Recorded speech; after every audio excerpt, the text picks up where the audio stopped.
Oh, uh... Hey folks, welcome back! Bleh, I'm a vampire! Yeah, whatever, yuck it up. Okay, I made a spooky video in September, big deal. I can hear what you're saying. Oh, Ben's an idiot, he can't even read a calendar. Yes, I can!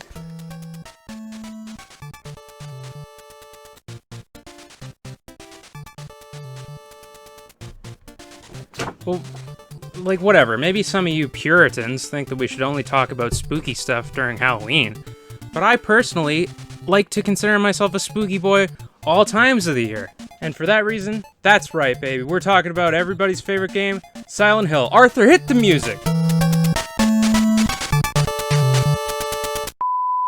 Silent Hill, man, where do I even begin? It's almost impossible to articulate the impact that this game and the 50 billion games it spawned had on horror games and just horror media in general.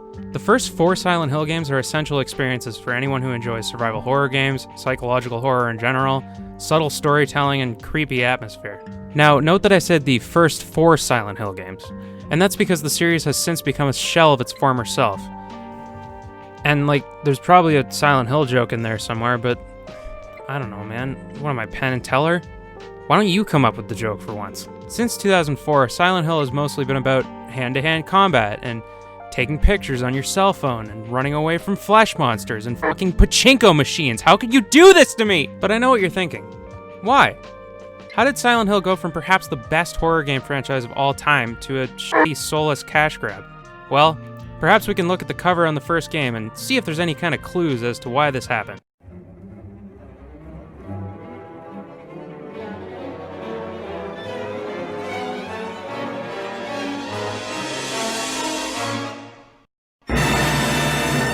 Yeah, that's right. Silent Hill is owned by everyone's favorite company, Konami.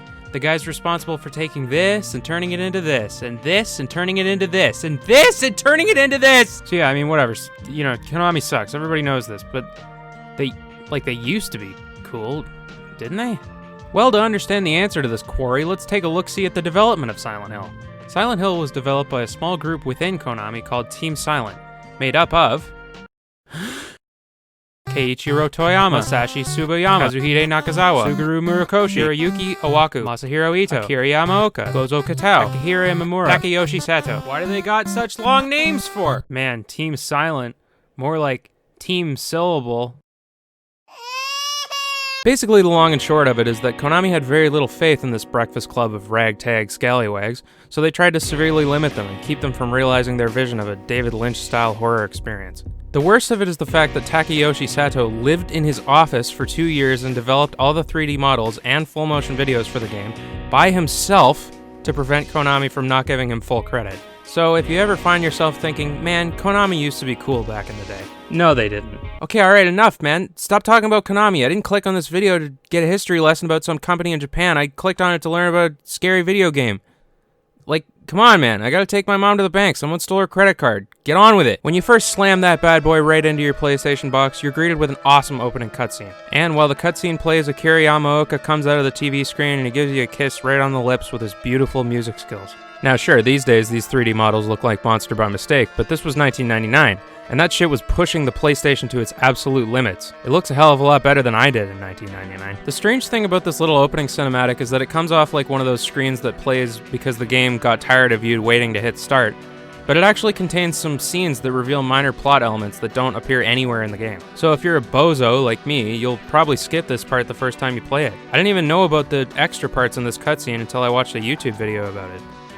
Which is right there on the screen, by the way. You should go watch that video by that guy. He's got a nice accent. So basically what's going on here is our boy Harry Mason and his daughter Cheryl are on a nice little trip to Halloween Town when a little girl decides to play chicken with his car and he finds himself unconscious and down one daughter. Dang it! So he and his big old square pants and his square hair venture into Silent Hill where nobody lives aside from scary dog monsters and scary bird monsters and scary baby monsters with knives. And basically everything's just scary and it all sucks and you can't see anything because of the fog and it all just mixes together to be just a bad time for Harry.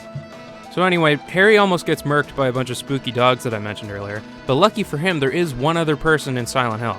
And it's a police officer named Sybil Bennett, who is 100% not going to become evil later. Unfortunately for Harry, Sybil ain't seen any daughters, but she's like, hey, here, take my gun, see you later. After he leaves the cafe, he finds a piece of paper that says, "Go to the school, dumbass," so, he goes to the school. This school is perhaps the most iconic location in the game, aside from the town itself, and it serves as the first of several areas that you explore as the game goes along. I gotta say, these guys outdid themselves here. How many developers do you know who could pack as much atmosphere, horror, and storytelling into a school that's literally a shot-for-shot remake of the school from fucking Kindergarten Cop with Arnold Schwarzenegger? After you complete the main part of the school, Harry gets transported to the Otherworld, a fucked up, decrepit version of the school. This is the first occurrence of the Otherworld. It's a concept that goes on in every Silent Hill game. The protagonist goes in and experiences a semi-normal area, but then they trigger some kind of event that causes it to become this horrible hellscape version of itself. I think the reason that the Otherworld is so effective is because it plays off of an essential part of the human psyche. You take a place that is familiar and safe to a person and you turn it into something twisted and unknown. In my opinion, it's even scarier than taking somebody and putting them somewhere that they're unfamiliar with. Now, another thing to note here is that this is the first area in any Silent Hill game where you're introduced to puzzles, which in Silent Hill usually involve riddles. Maybe it's just because I'm an idiot, but I feel like there's two different categories of Silent Hill puzzles. It's way too easy, and what the fuck is going on? And this bird piano puzzle in the game, in my opinion, falls into the what is happening category. Now, keep in mind, I am a stupid man. I have trouble paying attention. The lights are on, but nobody's home. So do with that what you will.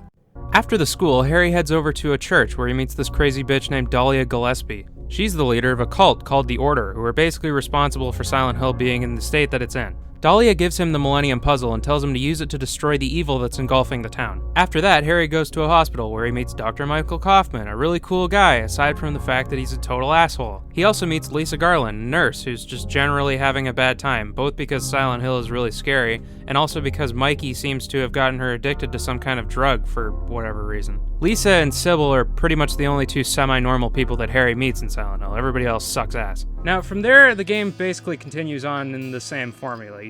Harry goes to an area, he solves some puzzles and fights some monsters, he flips it upside down and it goes from Cartoon Network into Adult Swim, and then he fights a boss, usually, and then, he leaves, and that's it, rinse and repeat. Now, I don't want to go too far into the plot or the events, because, Silent Hill is awesome. You should really go experience it firsthand, or at least watch a long play or something. I'm not here to give you spoilers, this isn't a car shop. Man, that wasn't funny at all. Let's stop dicking around and get to the meat and potatoes here. Okay, Silent Hill is a video game, right? You control it. You got these and you got a little thing. It's not, you don't just get spoon-fed a plot. We're not talking about this. We're talking about this. We are never talking about this. It's almost impossible to talk about Silent Hill without bringing up Resident Evil. These two games have essentially become the two big boys in horror. When it gets down to it though, it's kind of strange that these two games are always compared to each other, because they don't really have all that much to do with each other aside from being PS1 era horror games with similar controls and visuals. In reality, Silent Hill is really a different experience from Resident Evil. It's much more creepy and psychological, and it goes for a paranormal type of horror. Resident Evil has always had more of an action-y sort of presentation, and it almost has like a science fiction kind of thing going on. In Resident Evil, you pretty much always play as elite members of specialized police forces with access to and training with powerful weapons. Whereas in Silent Hill, you're just playing as Harry Mason. It's just a guy. He's got big bootcut jeans. And I love both of these games for different reasons, so I don't really think it's all that constructive to compare them to each other. But I'm gonna do it anyway. Obviously, being made for the PlayStation, Silent Hill had a lot of the same limitations that Resident Evil had. Now you gotta understand, while most people had controllers like this, the analog sticks weren't part of the original design, they were added on later. So developers had to make games with this design in mind, meaning that controlling the camera was pretty much a no-go for the most part. Now obviously Resident Evil didn't have to worry about this because the game used pre-rendered backgrounds and fixed camera angles. Silent Hill, however, gives the player control over the camera. Well, sort of. The camera generally stays behind Harry, but if you slam your big dumbass finger down here on this L2 button, the camera goes whoa, and you can look further in front of you.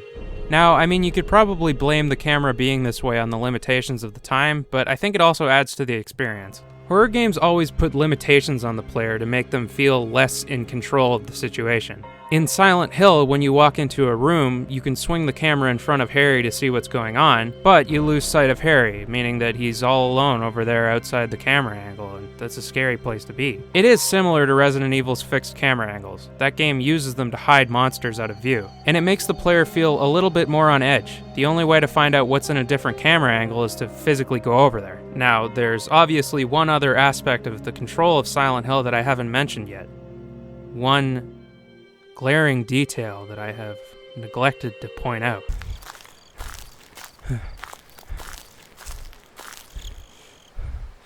Yeah, that's right, fellas. The game's got Bubsy controls. Throw it in the garbage. Just like the early Resident Evils, Harry here doesn't move like a normal human being. Instead, he moves like a dumbass. This aspect alone tends to turn people away from playing Silent Hill or Resident Evil or other games from that time period that used controls like this. And to be fair, it is pretty difficult to wrap your head around tank controls if you're doing it for the first time. The first game I ever played with tank controls was Resident Evil 2, and it took me a while to get used to it. And now look, I know that this is a controversial opinion, but I personally think that tank controls are good.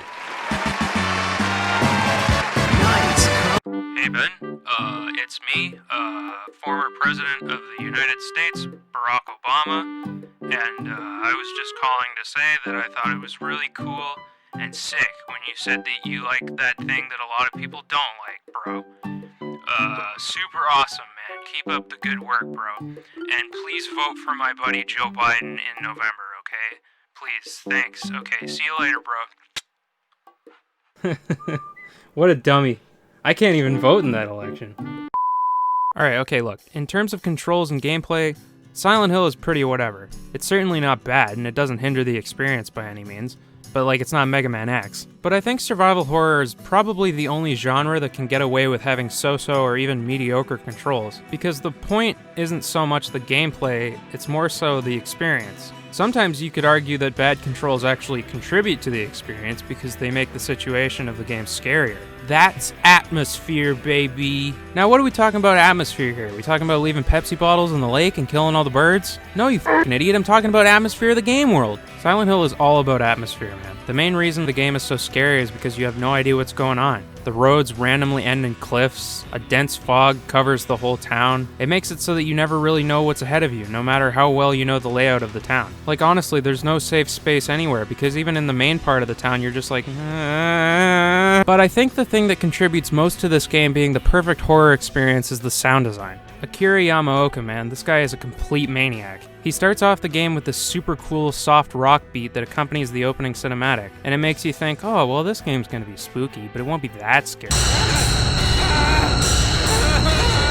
On top of the music is the radio. It's an item that you carry around that makes a horrible static noise every time a monster is present. This helps you to know when you're in danger and also scares the absolute shit out of you hundreds of times throughout the game. This is so much more effective than having music begin playing when an enemy is nearby, because it feels like it could actually happen. And the sound that it makes just brings on this dreadful, make it stop kind of feeling. That's why I use static at the beginning of my videos. It's to warn you that you've made a mistake by choosing to watch me talk about commercials for 14 minutes. Like I said, Silent Hill 1, 2, 3, and 4 are some of my favorite games of all time. And while I don't think that the first installment of the series was its best, it really is a fantastic game, and it's critically important for survival horror as a genre. Unlike a lot of games from the late 90s, it holds up quite well today. The only real issue with it is the janky movement, and I mean, if you can get past that, it's a great experience even by modern standards. But I mean, really, just to sum it up, Silent Hill, it's a good-ass game. And if I had to give it a rating, I would give it a good one.